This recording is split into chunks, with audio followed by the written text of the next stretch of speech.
And action. Hi, I'm Draughter, and I am a native New Orleanian. I've had the privilege of living all over the world and the country, specifically in Paris and Buteau, um, Chicago, Portland, Oregon, San Francisco, and I constantly always find my way back home to New Orleans. So how would you describe yourself, or excuse me, how would you describe your relationship with New Orleans today compared to when we first spoke 5 years ago? Wow. Um,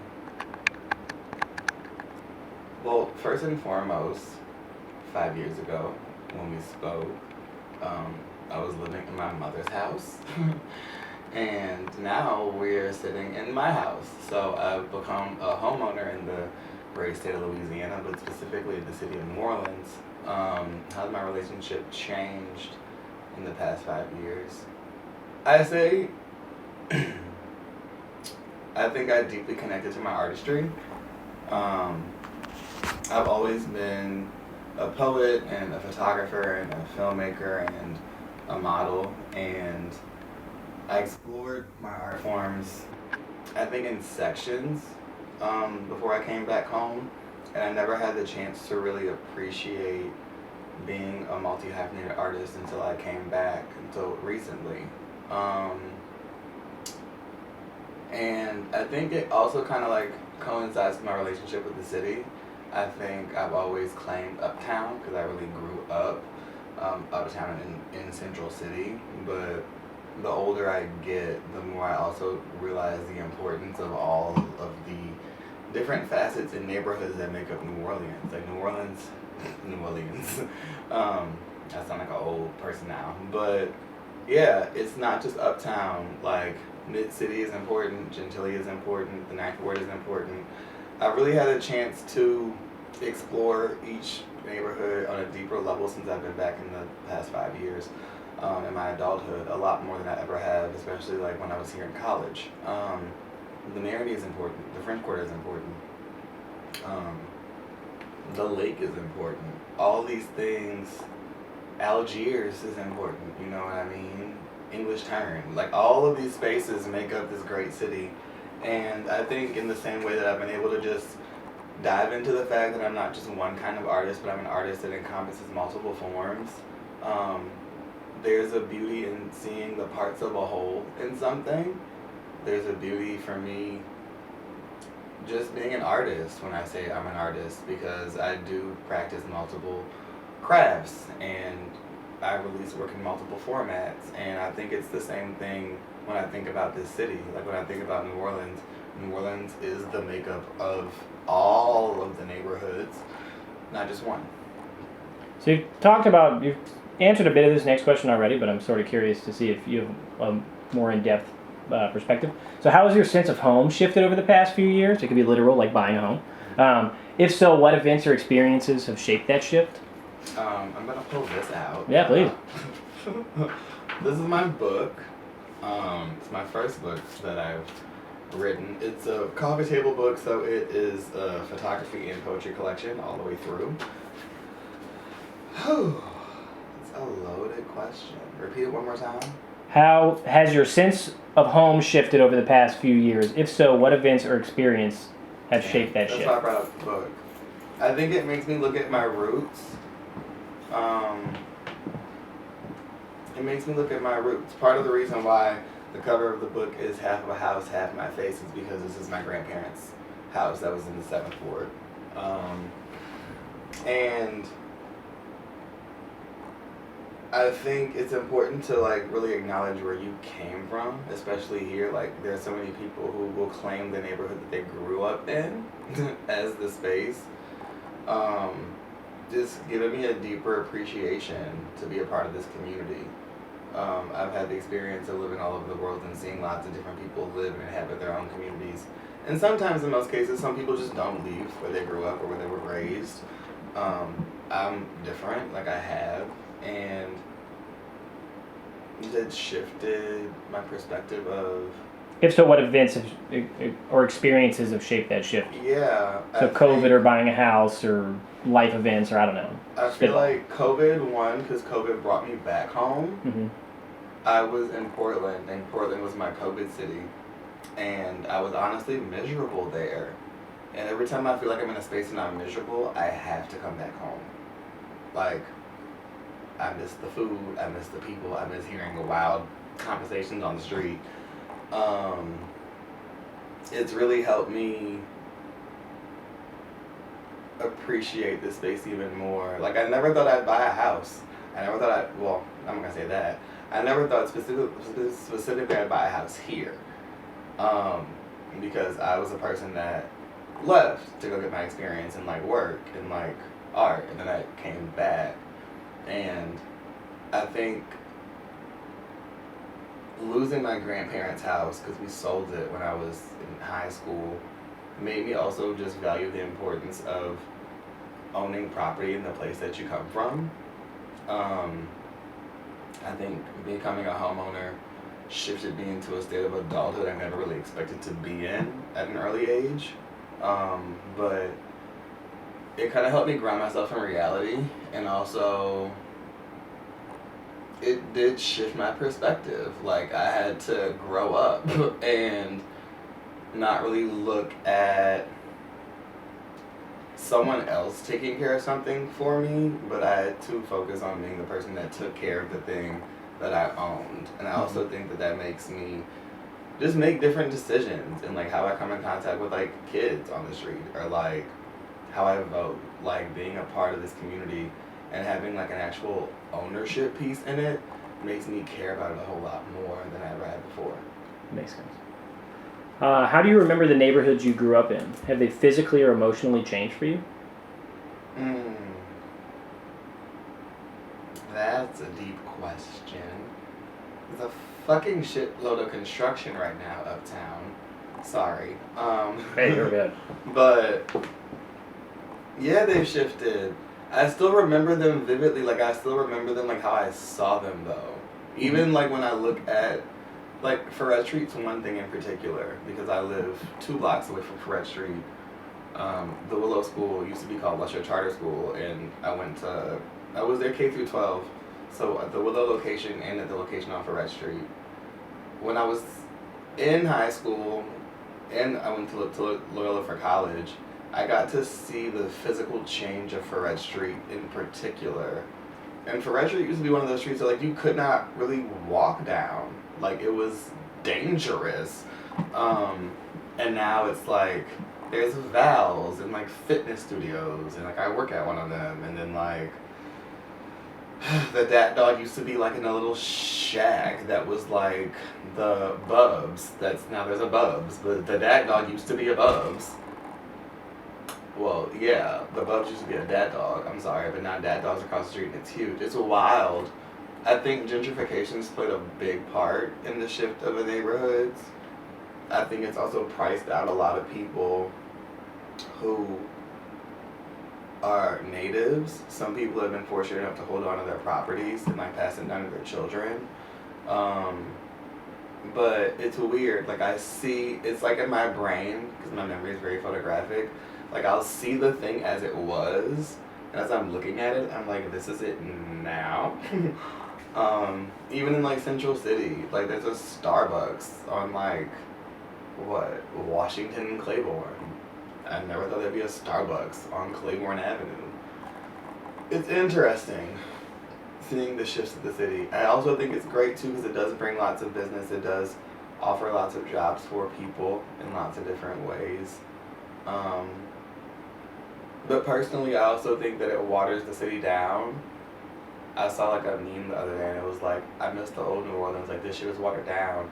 And that's how I feel sometimes, like when I look at the spaces. I think Magazine Street has always been Magazine Street, so it's always been fancy and shopified, you know what I mean? But when it gets away from the commercial areas that have been traditionally commercial, I do feel the effects on the neighborhoods. Some things are changing them for the better, but I also do think that sometimes the changes are watering the city down to a digestible version of New Orleans that caters to white people and doesn't really go back to the natives, which were, I mean, the majority of these neighborhoods were black. Also, I will say I think a lot of the catering isn't even to white New Orleanians. I think it's to white people, America. The white at people who large. aren't from here. I think it's tourism. I think that's really what it is. Unfortunately. And I think there's been such a shift in our culture that focuses on the business of oil and the business of tourism. And I think that focus locks out people, especially like when we have a deeply uneducated population of people, when we have a deeply impoverished community, or communities, because every other block looks very different in the city. So I think it just perpetuates to the dispersion of wealth, and I also think that it caters to transplants. But it also is nice to see people who have a deep connection to this place, who might not be from here but find themselves here, and they still find ways to give back. So it's like a double-edged sword in a way. Do you feel like you belong in today's New Orleans? Yes and no. I don't think I've ever really belonged here, which is why I've left. I always told people when I lived in California, like, I'm a New Orleanian trapped in a Californian's body. Like that was my moniker, and I think that's how I've always felt. Sometimes I feel like Danielle Luna, where she's like, I'm from the moon. But yeah, I feel that deeply because I have the privilege of being a native, so I have a deep connection to this space. Lots of people will never understand, but with the shift, I mean, I think there's a shift occurring in the city right now. I think there's a shift that's occurring that is giving space back to the natives who do, and not just the people that come here and profit. So I think there's a space for me and a seat at the table for sure. But I've always felt like I've been a human in between more than one world. And I also just own that, and I just kind of go where the wind takes me. So, yeah. What does the term cultural preservation mean to you in the context of New Orleans, and what would be important to preserve as of you? I don't care if other people don't care. Like, specifically, what would you hope to preserve? And if you say, like, blackness or something, I'm more curious about, like, what interrogations of blackness you think are the most culturally important to maintain. I think cultural preservation is the protection of our history. And when I say our, I mean the native our. And that includes white people, indigenous people, Hispanic people, Latinx people, because they're not the same. The Asian community, because there's a very large Asian, Japanese. There's so much multiplicity here. I think it is the documentation of that history in a way that preserves it authentically. Like, I even think about Katrina babies, and it's like sometimes I look at it and I'm just like, is this what Hollywood wanted the story to be, or is this the actual story of what Katrina was for the babies? And with this being such a tourist attraction in a place that caters to so many people, I particularly just care about the preservation of our history. And I think that comes with artists having a hand in the community, like handing things down to kids. Like when I was in school, we always had artists, like all the time, like coming to talk to us, to workshop with us, to share their experiences and what they've learned from the city, to help us understand how to create in a different way. And I just don't see that happening as deeply as it used to. And what I want to preserve specifically, arts for the youth. I think there's some organizations that do this very well, but as a kid I grew up in an art school, so I've always been around I've always been around the arts, like whether it was music, like I learned how to play the flute when I was like in eighth, ninth grade. Like I was drawing in third grade and like got an award for a picture that I drew. When I was in high school, I was in a writing program, and then I started to become a published writer when I was a teenager. And that's because there were so many legends and so many historians. There were so many artists who were dedicated to making sure that the craft was being passed down to people. I don't think I see that happening as diligently. I think it scares me, and I also think too, like in this wave of digital media and social media, like there's such a complex of individuality and individualism, and I see how it's brainwashed people younger than me. I see how it's changed the perspective of people, and if there was one thing that I could do to preserve anything, it would be finding a way to pour those resources back into younger people, and doing it in a scale that there wasn't really much exclusivity tied to it, because lots of times when you want to have those experiences, like you have to pay for them, but then it's like, how are you going to pay for them when we're trying to figure out how to pay the light bill and the water bill and then rent, or like, you know, or when families are on assistance and they are barely getting the assistance they need to flow by to pay certain things. So I think it would be finding a way to break down the barrier to entry to art, so the cultural history that we have too can be easily passed down from generation to generation. This is going to be like a sort of multi-part question, just to kind of condense a couple questions into one. So first, what stories do you think are often left out of the mainstream narrative about New Orleans? And what do you wish that those researchers, outsiders, future generations understood better? So that's the first part. And then the second part will be, is there anything about your story in relation to New Orleans that you don't want it to get reduced to? And sometimes people will be like, they don't want their whole identity to be reduced to Katrina or crime or Bourbon Street, right? So the first part was, what stories do you think are left out of mainstream media or mainstream narratives about the city? And what do you wish that those outsiders or future generations did understand better? And then I can ask that second part again. Specifically the stories of our Black queer culture, I never realized until I came back home. Like, I think I started to realize it when I was in college, but I was still not fully comfortable with myself. And then I moved away and did the whole, like, I had to come out thing. That was painful. But being Black and a part of the queer community here is a very different experience. I think it's showcased in lots of different ways from lots of different city perspectives. I think that is left out.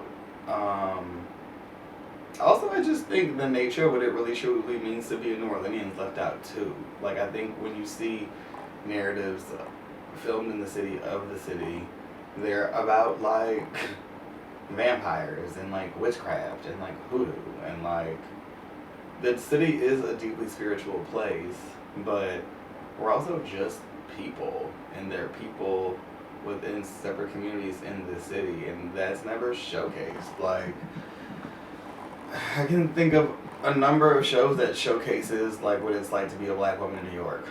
You know what I mean? I can think of a number of shows that shows that about Los Angeles, what it's like to be school teachers in Philadelphia. Like, I think the narratives are not focused on this city, and when they are, it's about the fantastical, it's about the mystical, it's about the ooh, ah, that people are just always drawn to, and I get the importance of that, but we're also so much more than that. And I think that is the thing that I would like people to consider, like in mainstream media, like going back to that second part of the question, just the considerations of the fact that people are people, and just how people live lives in other major cities. Like, this is also a major city. This is one of the major cities in the country, and those perspectives don't really deserve to be dwindled down to mysticism because people might not associate with that in certain communities, or people might have their own different relationship with spirituality. So, like New Orleans, I'm not gonna say it's not voodoo or hoodoo. Like I think it is, but I also think it is also the communities. It was also the people in like the neighborhoods. And I think there's not a real authentic representation of what those things are. And I think that's just also because too, like there are people ideating off of, I think people are creating off an idea of what something is versus having actually like lived the experience. So when you're creating off of an idea and a perception versus a lived experience, you're just working with perception and not the actual reality. For me personally, I know that I am an advocate for queer people and black people, but I don't think I want my work to just be reduced to that. It's interesting, like I was in Fat Ham a year ago, and Fat Ham is this play that's like the black gay version of Shakespeare's Hamlet, basically, and instead of a cookout in like modern times. And my character was like outed, like in the show, and I was talking to somebody recently, and I was like, this might be. I was like, and I have some other projects I've been working on too, but I was like, these things might be like the last gay thing I do for a while, you know. And that's just because as an artist, especially like when it comes like to the craft of filmmaking and like acting, I think it's also important to use yourself as a vessel to understand other experiences versus just always recreating something that's a part of your own lived experience. I think that's how you push yourself as an artist. So I would like to find something, I want to say that's more relatable, but that just tells a different story to other people. One, to push myself, but two, just so like my work is not just reduced to like black gay work. And I don't have anything wrong with that at all, but I think of like Luther Vandross all the time when like Luther was like on the R&B charts, on the R&B charts, on the R&B charts, and like he had the hardest time like crossing over into pop, like into mainstream. And it's like, I know that my work serves my community. I also would like to find ways to serve other communities too with what I do. Well, it's 1:10, and then you got a train. So you want to cut it here? We can do one more. Okay. How many more you have? It's like, they can, stuff can be bunched together. So I'm gonna do two at a time in this one. Where do you see yourself in this city in 10 years? No, we'll do 5 years since we're doing 5-year intervals. In 5 years, and what do you hope for the city? So there's the realistic, what do you really think, and then what's like the, and maybe they're the same. Maybe you're really optimistic. Not to be like, I don't think that far ahead, but I don't think I think that far ahead anymore. Like, I moved back home in 2020. I bought my house in 2023. And I wasn't expecting that to happen. So, not trying to be like, I just go where the wind guides me. But, yeah, I think I'm at a point in my life where it's like, I think when you make your own plans, God laughs at you. And I'm just focused on like what my goal for like the year is and like working towards those things. But I don't know if I really plan out things that far in advance. I know I do hope to be in between locations, so like here and somewhere else in the next 5 years. Where that somewhere else is, like if I'm back in France, if I'm on the East Coast, like I don't know. What my hope for the city is, well, in 5 years we'll be out of this shit presidency. So, a different mayor too. Yeah, with a different mayor, praise God. So, hopefully we can start to see some change for our younger people, change and care for our elders, people who really need to have assistance, and people who aren't just benefiting off of a system to skate by and get assistance. I would like to see more trees in certain neighborhoods. All of them. Put them in every neighborhood. You know, I don't give a shit. I know they fuck up the streets. I'm like, my whole entire thing is, I'm like, I think the street should be cobblestone, personally. I think we shouldn't drive that much. I would love to see an extension of the streetcar lines. Mm-hmm. More streetcars. That would just also be more efficient public transportation. Make them bitches zoom a little faster. You know what I mean? Yeah, go 45. Something. I hope that the tax money that's being poured into the city can be utilized for what it's actually needed for the constituents. This is a city that's built on corruption. So that's my idealistic hope. You know, I think reality is like in 5 years, like we'll have a new mayor. Hopefully not so many charter schools, because I think the charter school system is just... Good luck. Yeah, I do think that that's like a modern day lottery for like educational slavery, personally. So, and because no one's entering to a school board, so with that It's just bad. It's just educational tyranny. When you base all educational funding off numbers that kids get, you fuck the whole thing. Yeah. Teachers are going to cheat, the school's going to cheat, the kids are going to cheat. And that's why education looks the way it does now. Yeah. But that's a system. I would like to see more opportunities for the arts on a larger scale. For kids like 3rd grade to 8th grade. And then like having like real functional like educational training programs for people like 9th grade to 12th grade. I'd love for more opportunities for 9 through 12. Yeah. Because you just get like... I'll keep this in here, I don't really care. Like, one of the things I always tell people, because everyone's like, oh, it must have been so fun to grow up here. I'm like, yeah, but like, there's not shit for you. I was like legit, like I was always prepping to go somewhere else because there was an opportunity. Not for kids. No, so I would like to just see more opportunity. I'd like to see the parks be utilized. I'd like to see the swimming pools open up again, because that's a way that people have, you know, jobs during the summer, especially youth. Mm-hmm. I would just like to see some more enforcement of the things that we already have that we're not using. All right, we'll wrap it here. Mount Rushmore of New Orleans food. What's your 4? It could be restaurant or just dish. People have answered differently. For New Orleans food? For you. There's no wrong answer. This is so hard. Bro just picks all the wrong answers. Because I love food. I know. I'm like, this place. No, I'm so kidding.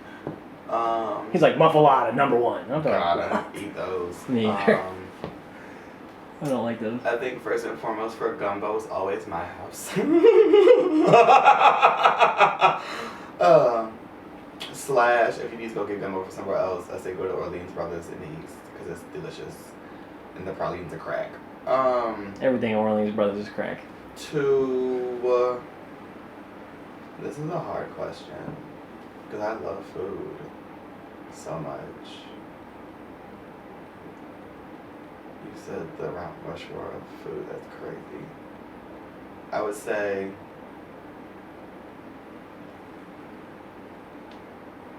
Snowballs is Hanson. What flavor?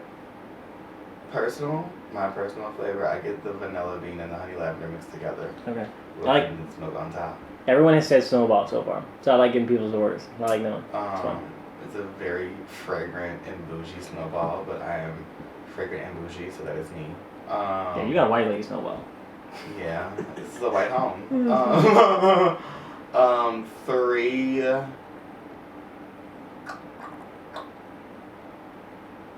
I think I'm gonna always stand on Superior Seafood, because I just love Superior Seafood.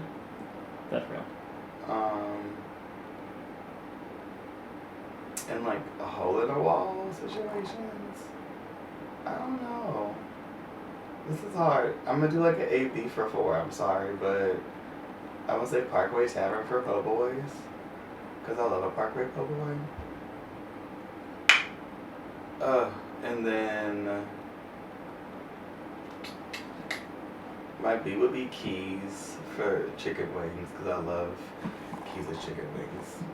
All right.